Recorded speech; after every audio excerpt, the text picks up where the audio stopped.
अस्सलामु अलैकुम रहमतुल्लाहि व बरकातुहू। प्रिय मित्रांनो, आज वर्ग 5वी विषय मराठी पाठ क्रमांक 12 पान क्रमांक पाठ्यपुस्तकाचा 19 पाठ आहे चांगली वागणूक। आज आपण पाहणार आहोत चांगली वागणूक। चांगली वागणूक म्हणजेच मुलांनो अच्छा बर्ताव, या उसने सलूक भी कह सकते हैं उसे। तर चित्र पहा। चित्रामध्ये हा चंदू नावाचा एक दुकानदार आहे। दुकानाचं नाव चंदू किराणा स्टोर्स दिसत आहे। तर गावात नवीन आलेल्या चंदूने किराणा मालाचे छोटेसे दुकान सुरू केले। पहा मुलांनो, चंदूचा छोटासा दुकान दिसत आहे चित्रामध्ये।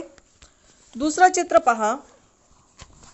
दुकानात आलेल्या प्रत्येक व्यक्तीशी तो खूप आपुलकीने वागत असे। त्याच्या बोलण्यात गोडवा होता, म्हणजेच चंदू मुलांनो दुकानात येणाऱ्या प्रत्येक माणसाजवळ गोड बोलायचा। कोणाला रागाने हिसकरून की चिडून बोलायचं नाही।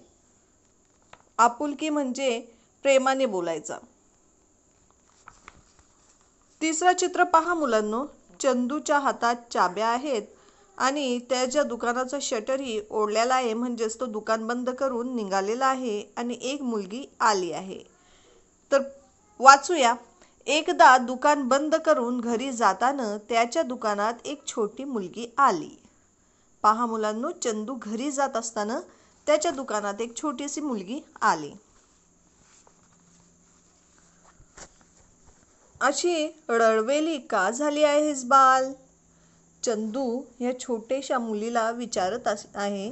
अशी रडवेली का झाली आहेस बाल? बाल काय म्हणत आहे? तर मुलगी म्हणते, मला मीठ पाहिजे। बाकीच्या दुकानदारांनी दुकान बंद झाले, उद्या ये असे सांगून परत पाठवलंय।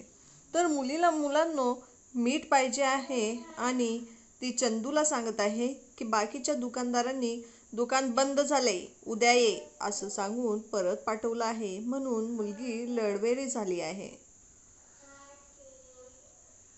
एवढेच ना, हे घे। तर पहा मुलांनो, चंदूच्या दुकानाचं शटर अर्ध उघडलेलं आहे, म्हणजेच चंदूने दुकान उघडून तिला मिठासारखी बारकी वस्तू दिलेली आहे। म्हणजे मिठासारख्या छोट्या गोष्टीसाठी चंदूने दुकान पुन्हा उघडलं आणि तिला मीठ दिले। मुलीचा आनंद तिच्या चेहऱ्यावरून दिसून येत आहे। तर पाहूया पुढचं चित्र। तिनं पळत जाऊन ही गोष्ट घरी सांगितली। ही छोटीशी गोष्ट कानोकानी गावभर पसरली। मुलांनो, इथं ती छोटीशी मुलगी आपल्या आईबाबांना चंदूबद्दल सांगत आहे की सर्व दुकानवाल्यांनी तिला परत पाठवलं होतं, परंतु चंदूने दुकान उघडून तिला मीठ दिले आहे। पुढचं चित्र पहा।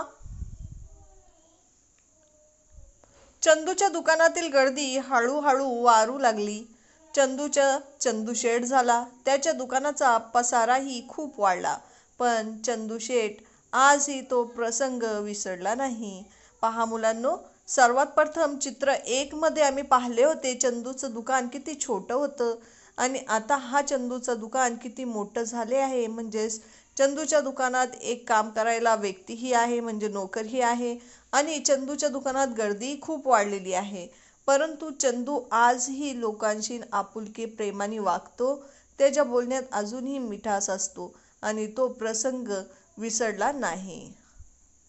Thanks for watching my video. मुलांनो, तुम्हाला ही गोष्ट कशी वाटली ती नक्कीच सांगा आणि आपला चॅनल सबस्क्राईब करा, म्हणजे ह्याचे प्रश्न उत्तरही तुम्हाला लवकरच भेटतील। भेटूया पुढच्या व्हिडिओत प्रश्न उत्तर सांगत।